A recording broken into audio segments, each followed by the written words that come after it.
lucky enough today to have Jeff Lakeman with us, the owner of Lakeshore Corporation, a company that acquires, develops, and redevelops and manages properties throughout the Pacific Northwest. Jeff, how are you, buddy? Doing great. Being a first-time landlord isn't quite as easy as maybe people think, is it? No, I think it's just like anything. There's hundreds of things to know about being a landlord, and sometimes you'll get lucky and you'll rent your property out and nothing will happen. And other times won't be so lucky and you'll have the worst experience and you'll never want to do it again. The first step, just like anything, is knowing the rules of the game. And the number one thing that I would say, the first tip that I would give somebody, is knowing the laws. And Washington has a Landlord-Tenant Act that is really easily accessible. You can go online, type it in, and it's easy to read. It's not a ton of legalese, so it's easy to interpret, and you kind of know what the rules of the game are before you go out and even start thinking about renting your property out.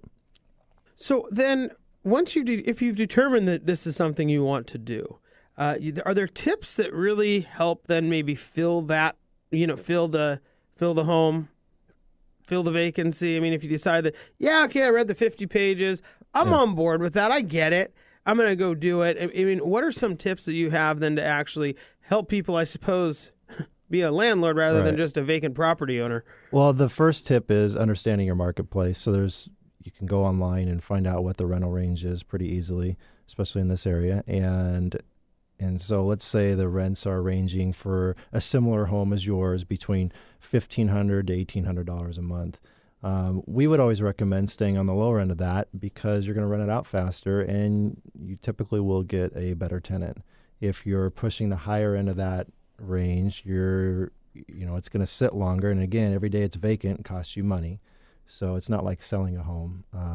Well, and I think that's a really big point, because if you're trying to get that extra $100 or $200 a month, it may only take 15 days of vacancy to eat up all that money. Exactly. So it's really important to price it right. It is. So understanding the market, I'd say start on the lower end of that range, and you're going to get rented quickly. And then the next step is to... So there's some element of not being greedy.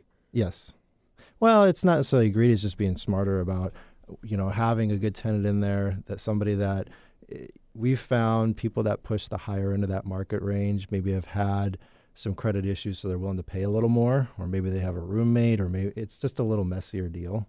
So the folks that are on the lower end of that, they can demand a better deal. Mm-hmm. And because they maybe have great credit, good job history, and nothing in their past that would want you to not have them as a tenant. So those are the people that you want in there, because they're going to cause you less problems and cause you less money in the long run. Jeff Lakeman joins us, owner of Lakeshore Corporation, discussing some tips for first-time landlords.